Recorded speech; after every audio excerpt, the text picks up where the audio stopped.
Oi, eu sou o PKB e o vídeo de hoje é sobre o melhor conselho que uma pessoa com problemas pode receber na vida dela. Eu diria até que nos próximos segundos, quando eu falar esse conselho, a ideia que muitas pessoas têm sobre a vida pode mudar completamente. E bom, aí vai, se prepare. Não pense depois das 9 da noite. Ok, não é literalmente isso, não é exatamente isso, não é algo literal, tá mais pra uma expressão exagerada, mas tu vai entender. Veja, eu recebo uma série de mensagens no Instagram, pessoas com problemas terríveis, financeiros, psicológicos, emocionais, e se eu pudesse dar um conselho pra cada uma dessas pessoas, seria precisamente esse, o de não pensar depois das 9 da noite. Porque esse conselho envolve a tola complexidade humana, o egoísmo e a vontade do homem de ser Deus. E provo isso de uma forma bem simples. Certa vez um filósofo antigo, de tanto estudar, de tanto ficar se perdendo em discussões mentais, acabou perdendo tudo. A mulher, os filhos, a casa, o trabalho, e com isso ele teve que morar na rua, basicamente. E depois de uma semana sem comer direito, completamente esfomeado, morrendo de fome, lhe aparece um gênio mágico, fazendo a seguinte proposta, dizendo: eis aqui duas escolhas. Se você estalar os dedos da mão direita, em um passe de mágica, eu colocarei bem na sua frente um gigantesco banquete com tudo que você ama comer. Ou você pode estalar os dedos da mão esquerda e eu irei lhe entregar um pergaminho contendo dentro dele a lição de sabedoria mais importante que você, como filósofo, nunca conseguiu receber. O filósofo então ficou pensativo. E por ser um filósofo, um homem que pensa, chegou à seguinte conclusão: apesar de eu estar quase morrendo de fome, estar completamente desnutrido, de ter perdido tudo, e há dias passar fome, o banquete alimenta o corpo, mas a sabedoria alimenta a alma. E com isso, decidiu estalar os dedos da mão esquerda e pegar o pergaminho. Ele então estala os dedos, pega o pergaminho e começa a ler atentamente a frase escrita em letras grandes que diz: ó filósofo, nunca aprendeu que um morto de fome nunca deve recusar comida grátis? E com isso o gênio desaparece. Veja, esse é o exemplo perfeito. Quando eu disse no início do vídeo que o conselho que eu ia dar tem muita relação com a tola complexidade humana, o egoísmo e a vontade do homem de ser Deus, esse é o exemplo perfeito da primeira questão, a tola complexidade humana. Ora, se você tem fome, é hora de encher a barriga, não o cérebro de sabedoria vazia. Não existe homem mais tolo do que o cara que não sabe a hora de uma batalha. O livro de Jó vai dizer: não é acaso a luta, a vida de um homem sobre a terra? E, portanto, se a vida é uma luta, eu tenho que ter um mínimo de noção para saber o momento de enfrentar cada batalha. No caso do filósofo, a batalha a ser lutada não era contra a ignorância da mente, mas a batalha contra a fome, para ele sobreviver, basicamente. Agora, é muito fácil ver o erro do filósofo, porque é basicamente uma piada, mas muitas pessoas acabam não percebendo que o filósofo da história meio que é você. Porque, veja, a vida do brasileiro médio é mais ou menos assim: ele acorda cedo, vai trabalhar ou vai estudar. Tem um dia completamente estressante, com 10 mil problemas pra resolver, tem dificuldades do dia a dia, no dia inteiro ele resolve problema, ele volta pra casa, que já é uma jornada absurda de cansaço, e quando ele chega em casa tem mais problemas, os problemas da própria casa, dificuldades financeiras, relacionamentos familiares, o futuro, escola, trabalho, faculdade. Ufa! E então, com todos esses problemas, o cara tem uma brilhante ideia, uma ideia genial, que é: que tal se eu começar a resolver os meus problemas à noite?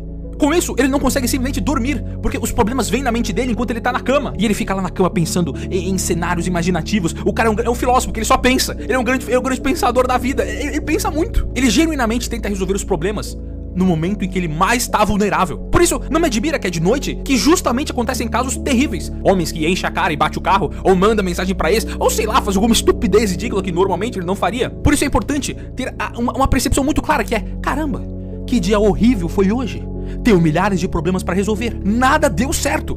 Bom, se eu tentei tudo e não há nada que possa fazer, faria algo muito rebelde, algo impressionante, que é: vou simplesmente dormir, porque fiz tudo que é possível. E é basicamente isso. Boa noite. Pronto, acabou, é isso. E dormir, pronto, é isso. Quando eu digo não pense depois das 9 da noite, o que eu quero dizer não é que, tem um horário pra você parar de pensar. Não é exatamente isso, é mais uma expressão. Mas o que eu quero dizer é que se tem um horário em que gente ferrada de problema começa a ter ideia torta, é de noite.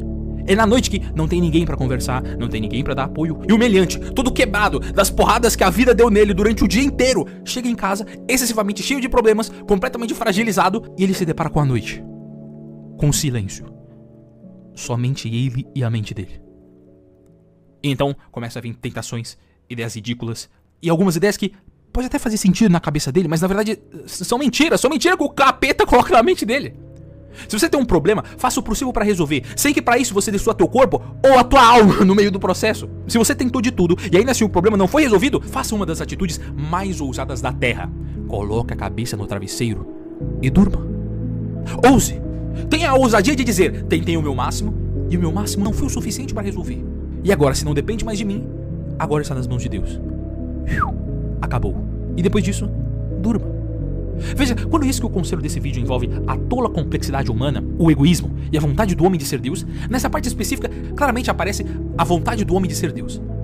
Sim, afinal, é papel de Deus de organizar todas as coisas, não tua. O cara que não consegue colocar a cabeça no travesseiro por causa de problemas que da parte dele não tem mais nada que possa ser feito, só me prova que ele não confia em Deus.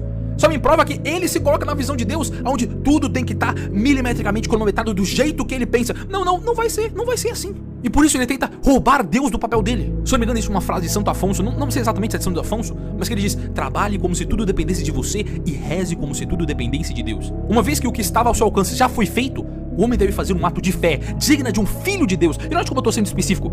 Um ato digno de um filho de Deus. Como agem os filhos normais? Filhos com seus pais? Simples. Com confiança de que nada de mal realmente vai acontecer. Por exemplo, eu nunca vi uma criança de 5 anos chegar no pai e falar: pois é, papai, estamos ferrados, meu coroa, a Receita Federal vai bater na nossa porta. Não, isso não acontece. O pai pode estar endividado até o pescoço. A criança tem a vida do Bob Esponja. Ela não faz ideia do que é uma dívida, do que é um imposto, do que é a morte, a ameaça, sei lá. A vida da criança é tranquila, porque isso é problema do meu pai. Tá ligado? É isso. Ele só vive a tranquilidade, porque na cabeça daquela criança, quem resolve as coisas é o pai dela, porque o pai dela é o super pai. E tá tranquilo, porque o pai resolve. O pai pode estar enfiado em dívidas. Ele vê um caminhão de R$1.000 e ele fala: mas papai, eu quero aquele caminhão de R$1.000. Porque eu não sei porque eu imitei o ionho, mas tudo bem. E se uma criança pensa assim do seu pai terreno, quanto mais o católico, que tem por pai o próprio Deus. Percebe? Deus. Por isso, não é o seu papel fazer o papel de pai. O papel de pai é de Deus, o seu é de filho. O filho trabalha nas medidas da sua possibilidade. E uma vez que você fez tudo, deite a cabeça no travesseiro e simplesmente diga: Jesus, está em tuas mãos. Agora é contigo, Jesus. Já falamos sobre a tola complexidade humana, sobre a vontade do homem de querer fazer o papel de Deus, mas falta a última parte sobre o egoísmo. Porque veja, como eu disse antes, a vida do homem sobre a terra é uma luta. Mas se é assim, é necessário saber quais lutas eu devo lutar primeiro. Por exemplo, por algum acaso eu estou em pecado mortal? Já começa por aí, eu tô em estado de pecado mortal, porque esse é um questionamento muito simples. Vamos começar a organizar as coisas, primeiro pelas batalhas mais importantes a serem resolvidas. Vamos resolver isso primeiro, porque eu tenho a leve impressão de que é mais importante eu resolver as questões da minha vida eterna do que as questões da minha vida que no máximo vai durar 120 anos. E isso, né, 120 anos se você tiver muita sorte, né, porque a gente mora no Brasil. Vamos ser realistas, né? Vamos resolver isso primeiro, então. Sacramento da confissão, confessar os pecados, sair desse estado de pecado mortal e pronto, fechou. Ok, beleza. Resolvi as questões das coisas eternas. Vamos agora para as coisas desse mundo, as coisas que passam. Nossa, não estudei pra prova. Beleza, ok, isso é um problema.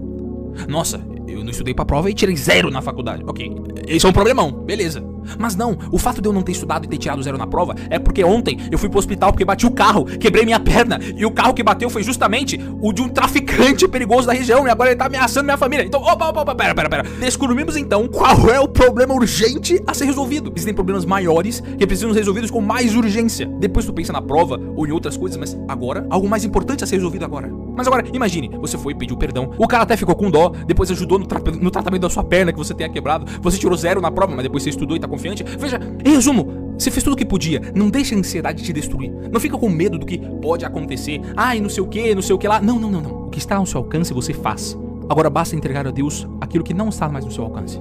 E deixa que Deus confirme os acertos e corrija os erros. Simples. Por isso, não pense depois das 9 da noite. Não, literalmente não pense, mas sim, saiba o momento de lutar cada batalha. Saiba entregar a Deus aquilo que não está no seu controle. E assim fazer o ato de maior rebeldia que um católico pode fazer. Deitar a cabeça no travesseiro e deixar Deus fazer o papel de pai e eu o papel de filho. Lutar as batalhas no momento certo. Não deixar a ansiedade e o temor deixar você em choque e paralisado. Não. Uma coisa de cada vez. Primeiro a vida eterna, depois as coisas temporais. E entre as coisas temporais, aquilo que é mais urgente. E ainda que algo seja completamente difícil, completamente destrutivo. Nossa, isso é muito perigoso, isso pode mudar a minha vida. Caramba, esse é um problema tão gigante que eu não sei como fazer. Calma. Faz a tua parte e deixa Deus fazer a parte dele. Sua função de filho é confiar no Pai. E é basicamente isso. Jesus, está em tuas mãos. Agora é contigo, Jesus.